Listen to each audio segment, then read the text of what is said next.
Hi welcome to my channel Mamata Mysuru. ಇವತ್ತಿನ ವಿಷಯ ಏನು ಅಂತ ಹೇಳಿದ್ರೆ, ನಮ್ಮ ಮನೆ ದೇವರಾದಂತಹ ಗರುಡಗಂಬದ ಆಂಜನೇಯನ ಪೂಜೆ ಯಾವ ರೀತಿ ಆಯಿತು ಅಂತ ನಾನು ಈ ಒಂದು ವಿಡಿಯೋದಲ್ಲಿ ತೋರಿಸ್ತಾ ಇದ್ದೀನಿ. ಮತ್ತು ಈ ದೇವಸ್ಥಾನ ಎಲ್ಲಿದೆ ಅಂತ ಹೇಳಿದ್ರೆ, ಹಾರೋಹಳ್ಳಿ ಹತ್ತಿರವಿರುವಂತಹ ಕರಿಕಲ್ ದೊಡ್ಡಿ ಅಂತ ಇದೆ. ಆ ಪ್ಲೇಸಲ್ಲಿ ಈ ದೇವಸ್ಥಾನ ಇರೋದು.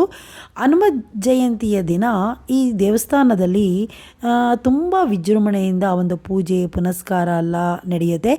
ಯಾಕೆ ಅಂತ ಹೇಳಿದ್ರೆ, ಹನುಮ ಅಂದರೆ ನಿಮಗೆ ಗೊತ್ತಿದೆ ಅಲ್ವಾ, ಅಂದರೆ ಶಕ್ತಿಗೆ, ಬುದ್ಧಿಗೆ ಮತ್ತು ಇದಕ್ಕೆಲ್ಲನೂ ಒಂದು ಹೆಸರುವಾಸಿಯಾದಂತಹ ದೇವರು. ಆದ್ದರಿಂದ ನಾವೇನು ಮಾಡಿದ್ವಿ ಅಂತ ಹೇಳಿದ್ರೆ, ನಮ್ಮ ಮನೆ ದೇವರಾದಂತಹ ಈ ಗರುಡಗಂಬದ ಆಂಜನೇಯನ ದೇವಸ್ಥಾನಕ್ಕೆ ಅಂತ ಹೋದ್ವಿ. ಅಲ್ಲಿ ಪೂಜೆ ಪುನಸ್ಕಾರಗಳೆಲ್ಲವೂ ತುಂಬಾ ಚೆನ್ನಾಗಿ ಎಲ್ಲವೂ ನಡೀತಿದ್ದು. ಮತ್ತು ಅಲ್ಲಿ ನೋಡ್ತಾ ಇರ್ಬೋದು, ನಾನು ಅಲ್ಲಿ ತೋರಿಸ್ತಾ ಇದ್ದೀನಲ್ಲ, ಒಂದು ಕಂಬ ಇದೆಯಲ್ಲ, ಅದು ಗರುಡಗಂಬ ಅಂತ ಹೇಳ್ತೀವಿ. ಗರುಡಗಂಬದ ಆಂಜನೇಯ ಅಂತಲೇ ಇದಕ್ಕೆ ಹೆಸರಿದೆ. ಸುಮಾರು ವರ್ಷದ ಹಳೆಯದಾದಂತಹ ದೇವಸ್ಥಾನ ಇದು. ಇದರ ಒಂದು ಹಿನ್ನೆಲೆ ಏನು ಅನ್ನೋದನ್ನು ಇನ್ನೊಂದು ದಿನ ಹೇಳ್ತೀನಿ. ಅದು ಗರುಡದ ಗಂಬದ ಒಳಗಡೆ ಇರೋದರಿಂದಾಗಿ ಆ ದೇವಸ್ಥಾನಕ್ಕೆ ಗರುಡಗಂಬದ ಆಂಜನೇಯ ಅಂತಲೇ ಇದೆ. ಅಂದರೆ ಈಗ ಇದು ಎಷ್ಟು ಪುರಾತನವಾದುದು ಅಂತ ಹೇಳಿದ್ರೆ, ತುಂಬ ಪುರಾತನವಾದಂತಹ ದೇವಸ್ಥಾನ ಆಗಿರುತ್ತೆ. ಈ ದೇವಸ್ಥಾನದಲ್ಲಿ ಏನು ಅಂತ ಹೇಳಿದ್ರೆ ವಿಶೇಷ, ಪ್ರತಿ ಶನಿವಾರ ಆಗಿರ್ಬೋದು, ಮಂಗಳವಾರ ಆಗಿರ್ಬೋದು, ವಿಶೇಷವಾದ ಪೂಜೆಗಳನ್ನ ಮಾಡ್ತಾರೆ. ಬಹಳ ಪವರ್ಫುಲ್ ಆದಂತಹ ದೇವಸ್ಥಾನ. ನೀವು ಏನಾದರೂ ಸಹ ಈ ಬೆಂಗಳೂರಿನಲ್ಲಿ ಕನಕಪುರ ರಸ್ತೆಯಲ್ಲಿ ಹೋಗ್ತಾ ಹಾರೋಹಳ್ಳಿ ಅಂತ ಸಿಗುತ್ತೆ, ಅಲ್ಲಿ ಹೋದರೆ ಈ ದೇವಸ್ಥಾನಕ್ಕೆ ಒಂದು ಬಾರಿ ಭೇಟಿ ನೀಡಿ. ಅಂದರೆ ಮಾರ್ನಿಂಗ್ ಇರುತ್ತೆ, ಅಂದರೆ ಬೆಳಗ್ಗೆ ಒಂದು 9 ಗಂಟೆಯಿಂದ ಮಧ್ಯಾಹ್ನ ತನಕನೂ ಇರುತ್ತೆ. ಅಂದರೆ ಬೇರೆ ದಿನಗಳಲ್ಲಿ, ಅಂದರೆ ಶನಿವಾರದ ದಿನಗಳಲ್ಲಿ ಒಂದು 4 o'clock ತನಕನೂ ಇರುತ್ತೆ.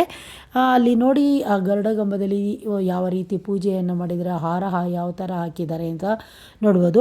ಆ ದೇವಸ್ಥಾನದ ಅಕ್ಕಪಕ್ಕನೂ ಸಹ ಏನು ಅಂತ ಹೇಳಿದ್ರೆ, ಮಹಾರುದ್ರ ಸ್ವಾಮಿ ಮತ್ತು ಗಣಪತಿ ದೇವಸ್ಥಾನವೂ ಇದೆ. ಅಲ್ಲಿ ನೋಡ್ತಾ ಇರ್ಬೋದು, ಅಲ್ಲಿ ದೇವಸ್ಥಾನದ ಒಳಭಾಗದ ಒಳಾಂಗಣ ಯಾವ ಥರ ಇದೆ ಅಂತ. ಬಹಳ ಇದು ಈಗ ಸ್ವಲ್ಪ ತುಂಬ ಇಂಪ್ರೂವ್ ಆಗಿದೆ. ಮೊದಲೆಲ್ಲ ಸುಮ್ಮನೆ ಒಂದು ಗೋಪುರದ ರೀತಿಯಲ್ಲೇ ಇತ್ತು. ಈಗ ಅಲ್ಲಿನ ಒಂದು ಎಲ್ಲ ಟ್ರಸ್ಟಿಗಳೆಲ್ಲ ಸೇರಿ ತುಂಬ ಚೆನ್ನಾಗಿ ಅಭಿವೃದ್ಧಿಯನ್ನು ಮಾಡಿದ್ದಾರೆ.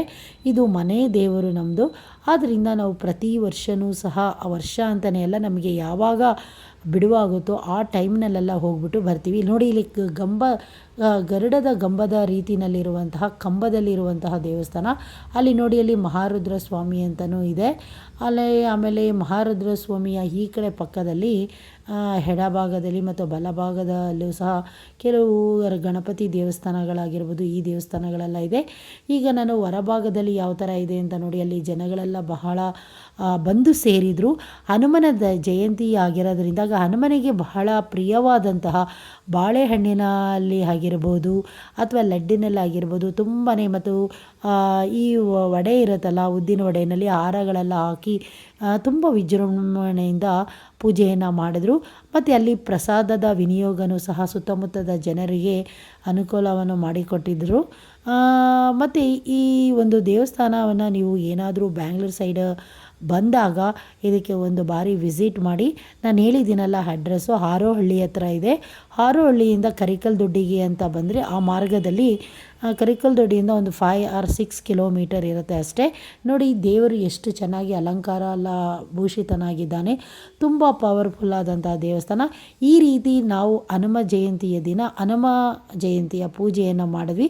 ತುಂಬಾ ಖುಷಿ ಆಯಿತು. ಯಾಕೆ ಅಂತ ಹೇಳಿದ್ರೆ, ನಮ್ಮ ಸುತ್ತಮುತ್ತ ಇರುವಂಥ ಜನಗಳಾಗಿರ್ಬೋದು ಮತ್ತು ನಮ್ಮ ಬಂಧು ಬಾಂಧವರಾಗಿರ್ಬೋದು ಎಲ್ಲರೂ ಸಹ ಬಂದಿದ್ದರು, ಸೇರಿದ್ರು. ಎಲ್ಲರನ್ನೂ ಮಾತಾಡಿಸ್ಕೊಂಡು ಆ ನಂತರವಾಗಿ ನಾವು ಕರಿಕಲ್ ದೊಡ್ಡಿಯಲ್ಲಿರುವಂತಹ ಕೊಲ್ಲಾಪುರದ ಅಮ್ಮನ ದೇವಸ್ಥಾನಕ್ಕೆ ಹೋಗಿದ್ವಿ. ಅದು ಇನ್ನೊಂದು ವಿಡಿಯೋನ ಮಾಡಿ ತೋರಿಸ್ತೀನಿ. ಅಲ್ಲಿ ನೋಡಿ, ಪೂಜೆ ಪುನಸ್ಕಾರ ಮತ್ತು ದೇವರಿಗೆ ಬೇಕಾದಂಥ ನೈವೇದ್ಯ ಅದೆಲ್ಲ ಹಾಕಿ, ಲಡ್ಡು ಆಗಿರ್ಬೋದು ಅಥವಾ ಹನುಮಂತನಿಗೆ ನೀವೇ ನೋಡಿರ್ಬೋದು, ಏನು ಅಂತ ಹೇಳಿದ್ರೆ ದೇವನಿಗೆ ಬಾಳೆಹಣ್ಣು ಅಂದರೆ ತುಂಬಾ ಇಷ್ಟ. ಆದ್ದರಿಂದ ಇಲ್ಲಿ ಮಹಾರುದ್ರ ಸ್ವಾಮಿನೂ ಇದೆ ನೋಡಿ, ತೋರಿಸ್ತಾ ಇದ್ದೀನಿ. ನೀವು ಸಹ ಒಮ್ಮೆ ಭೇಟಿಯಾದರೆ ಒಳ್ಳೆಯದು. ಯಾಕೆ ಅಂದರೆ ಅಲ್ಲಿ ಹೋಗಿದ್ದವ್ರಿಗೆಲ್ಲ ತುಂಬಾ ಒಳ್ಳೆಯದಾಗಿದೆ. ಇದು ನೋಡಿ, ಅಲ್ಲಿ ಇರುವಂತಹ ಕಲ್ಲಲ್ಲಿ ಪಾದುಕೆಯನ್ನು ಸಹ ಮಾಡಿದ್ದಾರೆ. ಅಲ್ಲಿ ಪೂಜೆಯೆಲ್ಲ ಮುಗಿಸ್ಕೊಂಡು ಆನಂತರವಾಗಿ ನಾವು ಸುತ್ತಮುತ್ತ ಯಾವ ರೀತಿ ಇದೆ ಅನ್ನೋದನ್ನು ಸಹ ತೋರಿಸಿದ್ದೀನಿ. ಲೈವಲ್ಲಿಯೂ ಸಹ ನಾವು ಯಾವ ರೂಟ್ ಮಾರ್ಗದಲ್ಲಿ ಬಂದ್ವಿ ಅನ್ನೋದನ್ನು ಸಹ ಇದೆ. ಲೈವ್ ವಿಡಿಯೋನೂ ಸಹ ಇದೆ.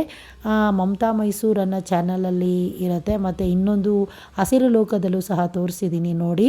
ಆ 2 ಚಾನಲಲ್ಲೂ ಸಹ ನನ್ನದೇ ಒಂದು ವೀಡಿಯೋಸ್ ಎಲ್ಲ ಇದನ್ನು ಅಪ್ಲೋಡ್ ಮಾಡಿದೆ. ಈ ರೀತಿಯಾಗಿ ನಾವು ಮನೆಯವರೆಲ್ಲ ಸೇರಿಕೊಂಡು ಹನುಮ ಜಯಂತಿನ ಆಚರಣೆ ಮಾಡಿದ್ವಿ. ಈ ವಿಡಿಯೋ ಇಷ್ಟ ಆದರೆ ಲೈಕ್ ಮಾಡಿ, ಶೇರ್ ಮಾಡಿ. Thank you so much.